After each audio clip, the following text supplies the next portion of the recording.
Yo, yo, yo, yo, yo. Welcome to Life Chronicles with the best looking man, the best dressed man. Your boy Michael. Sometimes I think I have a little bit of a psychic ability. and Shyeasha.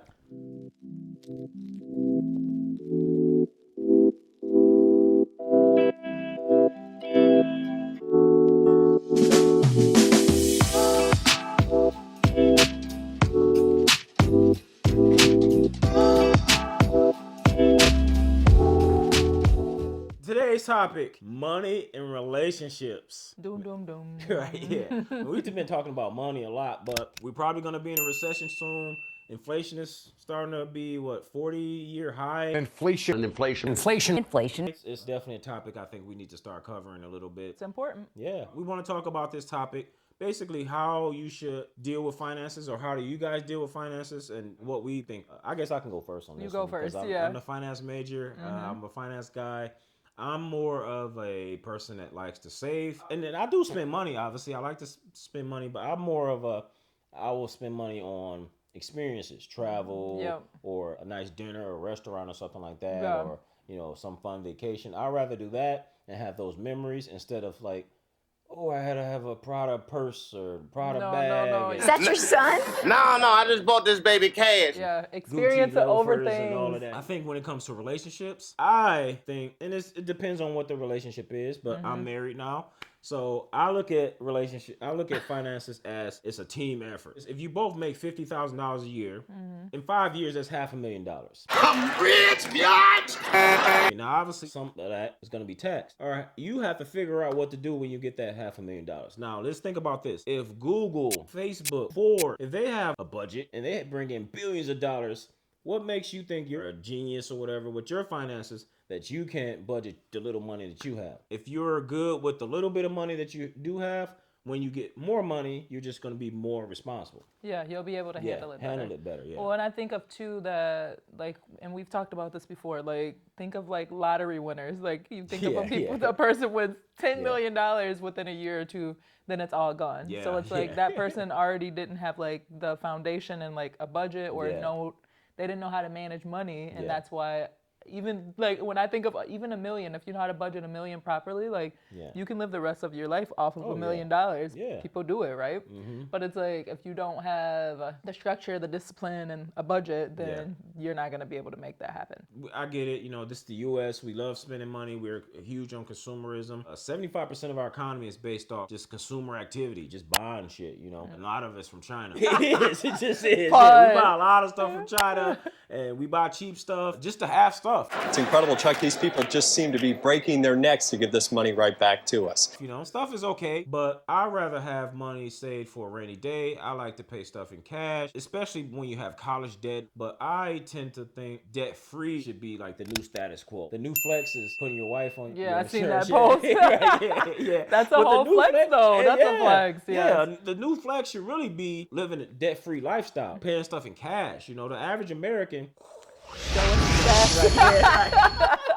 I was waiting for you to say that shit, right? Give me the money. Right, but the average American, when they have an emergency, can't afford to go in their pocket and pay $5,000 cash. Yeah. That's not good. So that means when emergency do happen, you're going to go further into debt. Yeah. And we know that when it comes to relationships, the number one reason people break up is because money issues, money fights. You always have one person that's just a general minimalist or saver, and then you have other people. The other side is like, oh, I like to buy stuff. They may have a more flashy lifestyle. People my age and younger that's watching this, a lot of times when you get out of school, you get your first big job, you have what they call lifestyle inflation, which means, oh, I'm out of school now, I deserve a new car.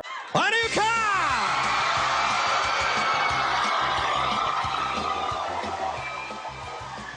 You're already in a lot of school debt.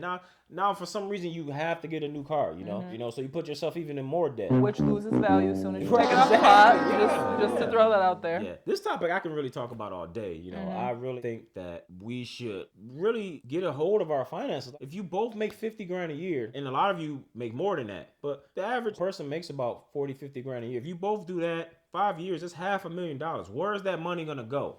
Are you gonna start getting rid of some debt or whatever it is that your goals want to be, paying off a house or whatever it is? Ooh, the the struggle. Well, okay, so for me, money and relationships, I'm single right now, and the last person that I actually trusted to like combine money with was my ex-fiance, and we've been broken up for maybe like 6 years. So for me, the way that our money was is, as Michael said, there's like a saver and a spender. And I would say back then I was definitely more of the saver. Right now I'm a little bit more of a spender for sure. Like, cause between like traveling and like dance festivals and stuff, that's where a lot of my money goes. But back then I was a saver and I knew how to handle money.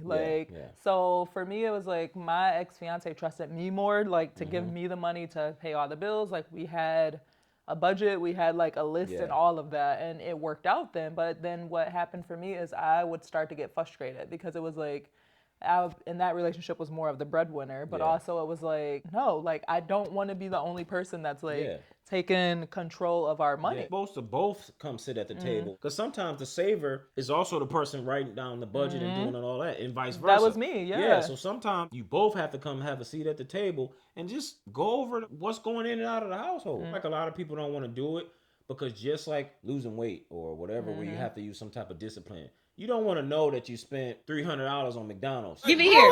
Give it here. Give it here. Done. Eating it. It was hard for us because it was just like, because I would be frustrated. I'm like, this is what we have for the month. We shouldn't be spending money like on the other stuff. So it was definitely hard. Right now, I would have to be super committed to a person to want to like combine finances.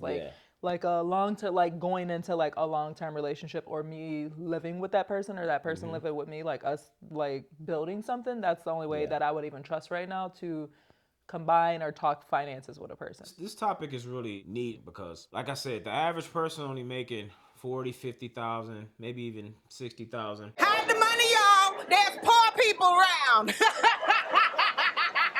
With your broke ass. You have to be disciplined with that, you know, and people spend money for all types of reasons. If you grew up not making a lot of money and then you finally start making some money, you're thinking like, oh, you know, this all this stuff I think I deserve. You know, we all been there. We all blew money, you know, and that should be put in your budget. You should have money in your budget to just spend on whatever. And there's also a thing that just humans get when they spend money, even if it's off some bullshit, just regular thing. They get this endorphin rush, like, oh, I bought something. It's endorphins, this endorphin rush. I think you need to be aware of that too, so you can say like, okay, I don't need that. You know, I don't need to buy this. You know, that's why I think so many Americans now, especially millennials, is embrace that minimalist lifestyle. You know? So we talked about just lifestyle inflation. That, you know, when you get out of school, you just feel like, okay, I'm gonna live in a better neighborhood. I'm gonna buy a better car. I'm gonna get better clothes. So we talked about that. We talked about a budget. When people think of budgets, they think, oh, I need to restrict my spending. Like, that's not what a budget is. Like I said, if all of these big Fortune 500 companies have a budget and they bring billions, what makes you think you don't need to have a budget? You know, if you was the CFO of your own house, would you be fired?